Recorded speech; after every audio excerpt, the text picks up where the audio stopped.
Okay, guys, when we hear Ubud, all we can think of is Julia Roberts cycling across rice fields in this exotic tropical paradise. Fast forward to present day, Ubud has turned into a booming cultural epicenter, flanked by tourists, digital nomads, and creators from everywhere. But wait, when so much of a place already feels seen, how can somebody experience it for themselves? How can we feel the pulse of Ubud with that little bit of surprise that we all crave for? In short, how do we make Ubud our own?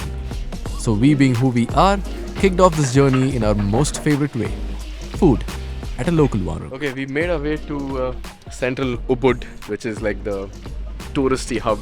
So, but we have come here because we're like super hungry, and we thought we'll go and explore some local Balinese cuisine for the first time.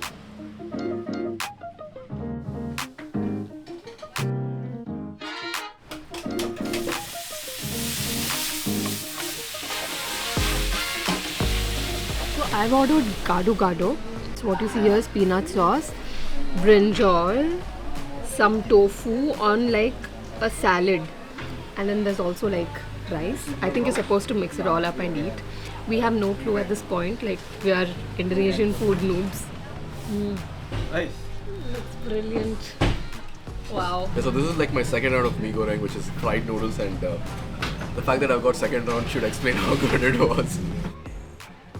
Okay, so first impressions. We've been in Bali for less than a day, and we kept coming across this thing called as warungs every few meters. So we looked a little into what warungs mean, and initially we thought they were restaurants because we saw food stacked up in the front of the stores and all that.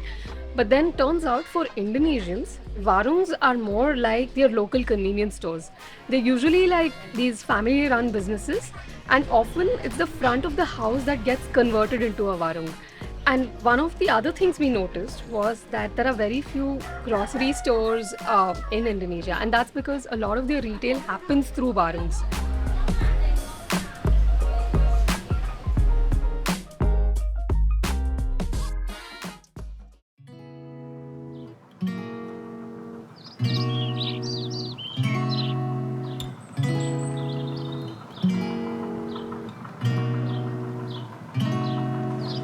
태양빛을 따라 바다로 가지 않을래 아니면 푸른 잔디를 침대 삼아 함께 누울래 파란 하늘 아래 Alright guys, good morning to everyone.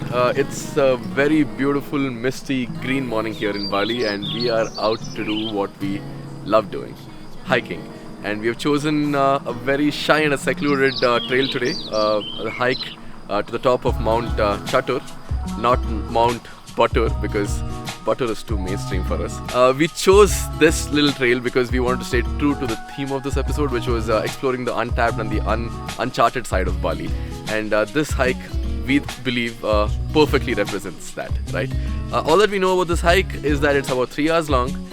It has this beautiful umbrella of a tropical rainforest, and that there is a tiny and a cute little temple up top. We may not be able to get into the temple because it's mostly used by the frequented by the locals, and we may not be allowed to go in. But other than that, it's going to be a fine day is what I feel. So let's get started and burn a few calories.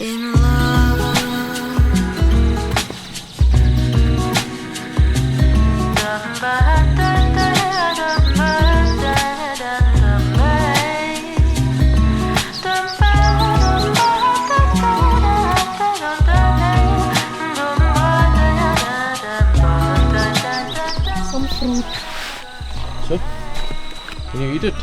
No. Matter what, it could be poisonous. It looks nice, man. Yeah, it looks nice, obviously. Forbidden fruit. Are you a bird or what?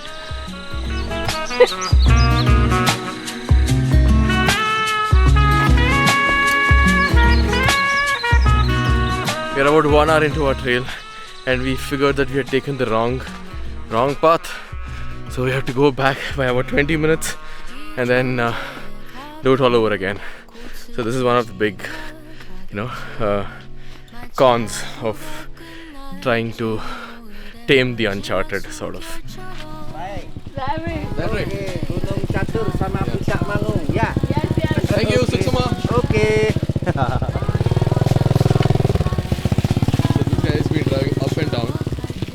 that guy. He's been driving up and down for the last 1 hour, and he's been guiding us every inch of this trek, right? And the half an hour that he wasn't there, we ended up taking the wrong path. This is clearly a walking only route, no motorbikes up here, so we'll be able to tell it's a hiking trail. This is what we needed. There's a trailhead here, so that tells us that we are on the right track, and we're going to go onwards.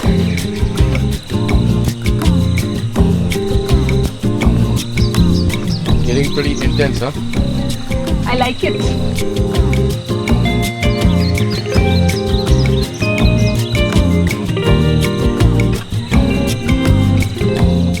We've hit this outpost sort of a thing, these poles which are put up and a shaded area. Our hike so far has been just beautiful.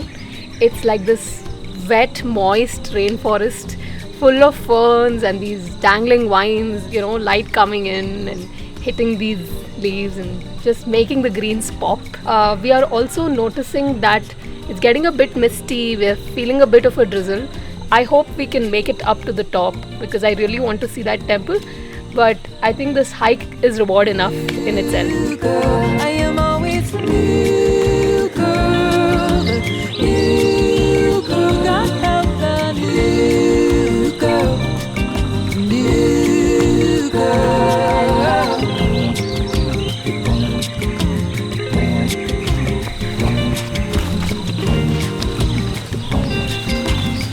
Standing on the playground looking down. Third outpost for a much needed snack break. What are you eating? Silver queen. Chunky. Signature milk chocolate cashews. It's as good as like a Kit Kat or something. It tastes the same. All chocolate. All of these candy bars, chocolate bars taste the same to me. Are we at least halfway in? Looks like it. Looks like we've gained a lot of elevation. We have. We've been climbing up for a bit now.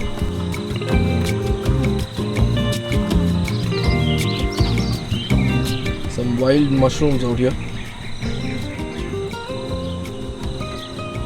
Checkpoint number 4. We don't know how many checkpoints we have, but then it feels good when you hit a checkpoint. The city trekkers doing what they do the best. Checking Google Maps. We're almost 2/3 of the way through. Yeah, sure. Yep, certain. Quite a tease, huh? This trail. My ears are popping. Did you feel that too? Sometime back already.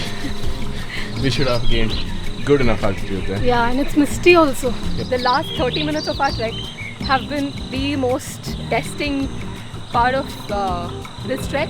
And if you don't believe us, then our grubby clothes are proof enough. Look at my shoes. Pants all screwed. We should be close. Because all this while we never saw a single board, but now we see 2 boards which are pointing us to something. But unfortunately, they're all like faded away. So we have been hiking for I think over 4 hours now. We've lost our way, and the last 1.5 to 2 hours have been the most grueling 2 hours ever. We got really close to the temple. I think because our GPS was showing that. At some point we decided to call it because it's almost like 3 in the afternoon right now and it started to rain, and if we don't start climbing down now, we may not make it down before the sun goes down, and we don't want to be stuck out here in the forest in the dark, and I think we're pretty much at our wits' end. Okay guys, it was a bloody 7-hour ordeal, right? Not And 7, dude. it was more than 7? 8 hours, 8.5 hours, close Yeah. to 8.5 hours ordeal. It's very unfortunate that we couldn't go and hit that temple that we were talking about in the beginning, but then we almost feel like we kind of embraced this forest, and the forest has also given us a nice little slapping. But then we are very happy that we are back to the start and we are safe. So good evening, and let's catch up tomorrow morning again. Alright, bye bye.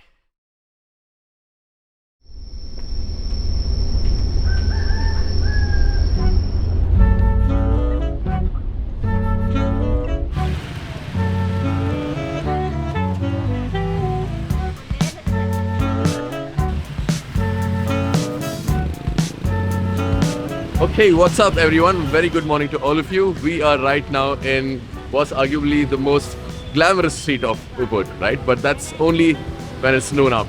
If you come here early, that is 5 a.m. early, you get to see the Ubud morning market. When Pooja and I were doing this research a few months back, we came across this really interesting suggestion that somebody had posted. They said that a good way to catch the locals in Ubud is by coming to this morning market, right? And we kind of resonated with that idea, and we thought to get the ethos of a place, it's important for us to visit the market, you know, where the locals go to buy and sell and mingle and haggle. So anyways, the plan now is to walk the streets, stroll the alleys, like always, and then go and have some local street food, also as always. So come join us and let's have some fun.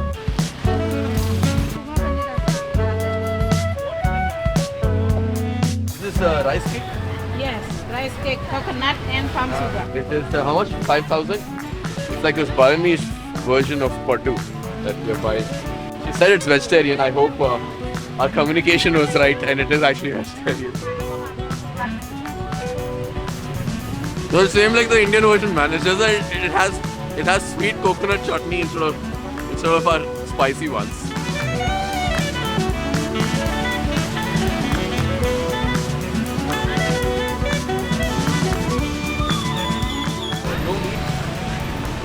No meat. Can I get this? And this is egg. Like this and this. Yeah. Then I got some kind of sprouts with some sort of greens. So, but we need to figure out a way to eat this because we don't have a spoon right now. Wow, that's strong, dude. Huh? Very strong. Yeah? Strong like spicy. Strong spicy. I think the thing is, I asked her for noodles, but she had run out of noodles, so I had to just get the gravy. But I love the flavors. Very pungent and spicy, but not the Indian spicy. It's a different kind of spicy. It's very hard for me to explain it. It has a bit of wasabi-ish vibe to it, that pungentness.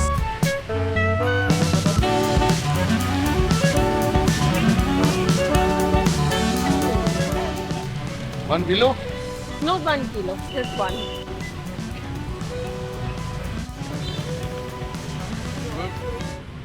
One, two, three, 4, 5, 6, 7, 8, 9, 10, 11, 12, 13, 14, 15, 16 types of bananas. So it is about 7:30 in the morning and the sun is up, which also means a lot of the vendors are packing up their carts and loading up their vans and they're heading back to their farms. We have thoroughly relished our time here at the Ubud market. The place is just alive with so much produce, every kind of tropical fruit imaginable, so many colorful flowers and the offerings that they make to the gods here. And of course you have the chaos of the locals hustling and trying to get a good deal. Overall, I can say that we're really satisfied and we can't wait to unwrap the rest of Bali today.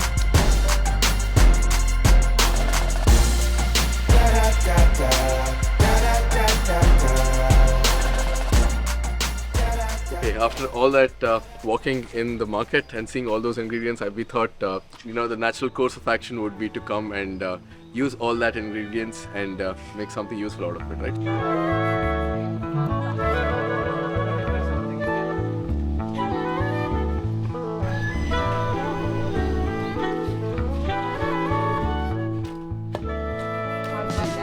This is the lesser galangal or sweet ginger or aromatic ginger.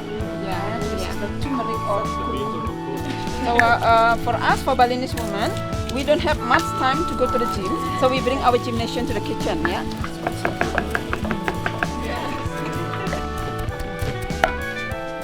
Disclaimer, both Pooja and I don't know jack shit about Balinese cooking. I mean, hell, we don't know jack shit about cooking in general, right? The max we know about Balinese food is satay and sambal, courtesy MasterChef. Other than that, nothing, absolutely nothing, like zero, okay? So, I am currently taking a small little break from my cooking, expedition or whatever you want to call it. We already see a lot of fresh vegetables around, so that's very, very intimidating for us. So I'll head back and finish my job and then get back to you guys once everything is done. Now this is for the making yellow sauce. Yeah. Now we need to pounding. So when you do it near the fire, it's like a gym in sauna. Minus one. If you do all but The community will help us to cooking everything. The men will come to our house when we have ceremony, so they will cook everything. the first step from cooking, yeah.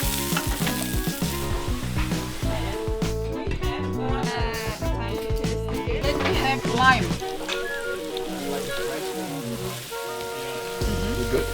Very good. Vegetarian satay. Steamed tempeh and tofu wrapped in banana leaf. Steamed tuna wrapped in banana leaf. Tempeh and tofu with a sweet soya sauce. Balinese salad, gado-gado, chicken stew, and the vegetarian stew. So this is all your food. You have to finish all. We just finished with our Balinese cooking class and a lovely meal. It was more of a feast than a meal, I would say. The cooking class itself was so exciting, particularly because neither Shravan or I are, good with cooking at all. And then so we got to learn so much about like the ingredients that they use in Indonesian cooking, how we go about these processes, and like a lot of it is just handmade with so much love. And I'm pretty sure this is our initiation into cooking itself and not just cooking Indonesian food. And what a lovely way to start off in this family home surrounded by these beautiful mom people and with a killer meal to kick it off.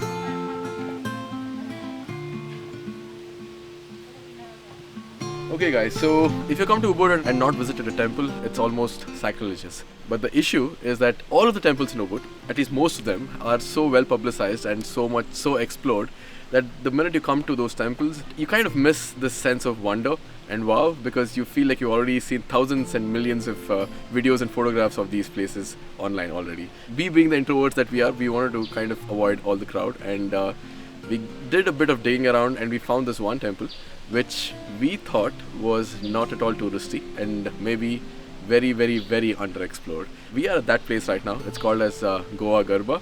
From whatever we've read, we know that this was actually built in the 11th century, and there's a nice little interesting hike that kind of ends at a creek. So we are here to kind of explore this temple and then do that cute little hike and finally hit the creek, and maybe at the creek we'll call it a day.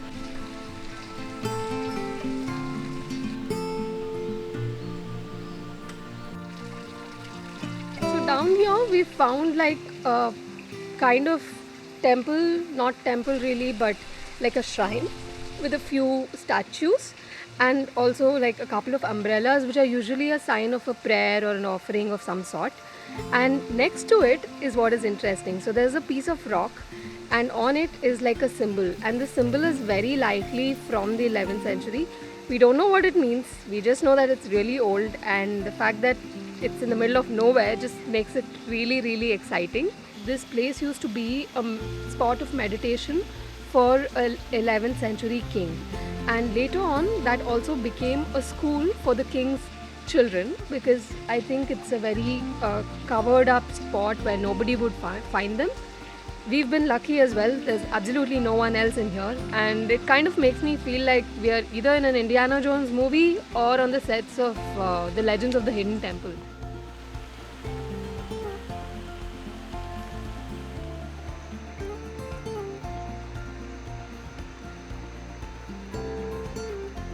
Over the last 3 days, me and Pooja being the introverts that we are, we have kind of explored the sides of Ubud that is usually considered uncharted, and we've been thoroughly impressed by what it's got to offer.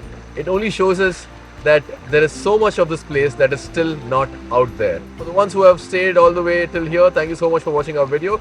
If you like what we do, please press that subscribe button. It means a lot to us. Till then, take care.